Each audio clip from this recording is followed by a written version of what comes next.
वेल्डेशन में आप सबका स्वागत है। आज की इस वीडियो में हम बात करने वाले हैं इन्फोसिस लिमिटेड स्टॉक के बारे में। स्टॉक अभी ट्रेड कर रहा है 1965 रुपीज़ के प्राइस पे। अगर हम कल के ट्रेडिंग सेशन की बात करेंगे तो कल के ट्रेडिंग सेशन में यहाँ पर 2.5% की हमको तेजी दिखाई दी है। और अगर हम पिछले 5 दिन की बात करेंगे तो पिछले 5 दिन में यहाँ पर 0.2% की एक्टिविटी होते हुए दिखाई दी है। अगर हम 1 मंथ की बात करेंगे तो 1 मंथ में स्टॉक ने यहाँ पर -1%, 1.5% तक की गिरावट यहाँ पर हमको दिखाई दी है। अगर 6 मंथ की बात करेंगे तो 6 मंथ में यहाँ पर 15% से ज़्यादा की, और यहाँ पर 1 ईयर की बात करेंगे तो 1 ईयर पे लगभग 90% की तेजी हमको स्टॉक में दिखाई दी है।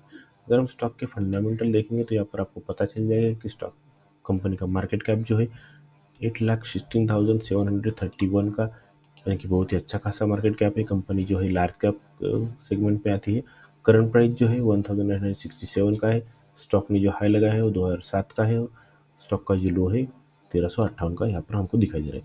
स्टॉक पी की बात करेंगे तो स्टॉक पी यहाँ पर 13.3 की, और इंडस्ट्री पे यहाँ पर 33.4 की हमको दिखाई दे रही है। आरओसी की बात करेंगे तो यहाँ पर 40% की आरओसी है, और आरओवी यहाँ पर 31.8% की हमको यहाँ पर दिखाई दे रही है। बुक वैल्यू यहाँ पर 218, फेस वैल्यू 5 की हमें दिखाई दे रही है। अगर हम क्वार्टरली रिजल्ट की बात करेंगे तो क्वार्टरली रिजल्ट में यहाँ पर आपको सेल्स अगर देखोगे तो पिछले क्वार्टर के मुकाबले में यहाँ पर जो सेल्स में भी यहाँ पर ग्रोथ अच्छी खासी हुई है।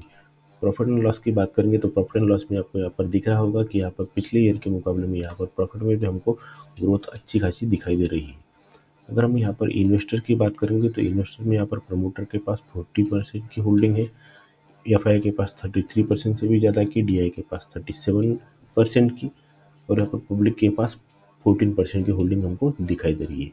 अगर हम स्टॉक का चार्ट पैटर्न देखेंगे, इस स्टॉक का वीकली टाइम फ्रेम है। अगर वीकली टाइम फ्रेम में आप देखोगे उस चार्ट को तो आपको एक पैटर्न नज़र आता हुआ यहाँ पर दिख जाएगा। वो पैटर्न कौन सा, मैं यहाँ पर आपको ड्रॉ करके बता देता हूँ। और यहाँ पर आपको दिख रहा होगा कि यहाँ पर जो है कफ विथ हैंडल का फॉर्मेशन हमें स्टॉक में यहाँ पर बनाया है वीकली टाइम फ्रेम में। और वीकली टाइम फ्रेम में यहाँ पर एक कप हो गया और ये उसका हैंडल हो गया। ऐसा हमें फॉर्मेशन वीकली टाइम फ्रेम पर इन्फोसिस शेयर में हमें दिख रहा है। तो और अच्छे से समझना है तो हमें डेली टाइम फ्रेम पड़ेगा। अगर डेली टाइम फ्रेम में क्या प्राइजेक्शन बनती है वो हम देख के यहाँ पर हम स्विंग के लिए इस ट्रेड में ट्रेड करेंगे। तो यहाँ पर अब ये स्टॉक का डेली टाइम फ्रेम है। डेली टाइम फ्रेम में अगर आप यहाँ पर देखोगे तो डेली टाइम फ्रेम में यहाँ पर भी एक स्ट्रक्चर बना हुआ है। वो स्ट्रक्चर कौन सा, मैं यहाँ पर आपको बता देता हूँ। अगर आप यहाँ पर देखोगे तो यहाँ पर मैंने एक हॉरिजॉन्टल जोन ड्रॉ किया है। ड्रॉ करने के बाद यहाँ पर स्ट्रक्चर बना हुआ, स्ट्रक्चर कौन सा है मैं आपको यहाँ पर ड्रॉ करके बता देता हूँ, तब आपको समझ में आ जाएगा। अगर यहाँ पर आप देखोगे तो यहाँ पर इन्वर्टेड हेड का फॉर्मेशन फॉर्म हुआ है, ऐसा हमें यहाँ पर स्ट्रक्चर से पता चल रहा है। अगर आप यहाँ पर देखोगे तो ये हमारी स्टॉक की नेकलाइन हो गई। नेकलाइन होने के बाद ये हमारा लेफ्ट शोल्डर, ये हमारा राइट शोल्डर, और ये हमारा हेड हो गया। अगर हमें ये डेली टाइम फ्रेम में इन्वर्टेड हेड एंड शोल्डर का फॉर्मेशन जो दिख रहा है, अगर कल के ट्रेडिंग सेशन में स्टॉक ने अगर इस स्टॉक नेकलाइन को अगर ब्रेक कर दिया और स्टॉक अगर ऊपर की ओर होल्ड कर रहा है तो हम इस स्टॉक को स्विंग के लिए देख सकते हैं।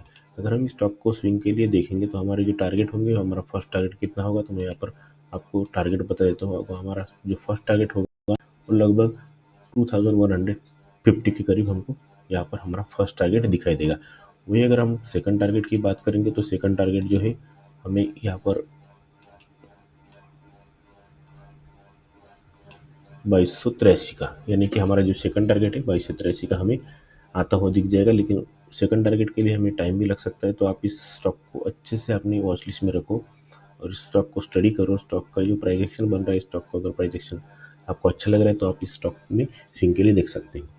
आज अगर वीडियो अच्छा लगता है तो चैनल को सब्सक्राइब करो और वीडियो को लाइक करो। जी।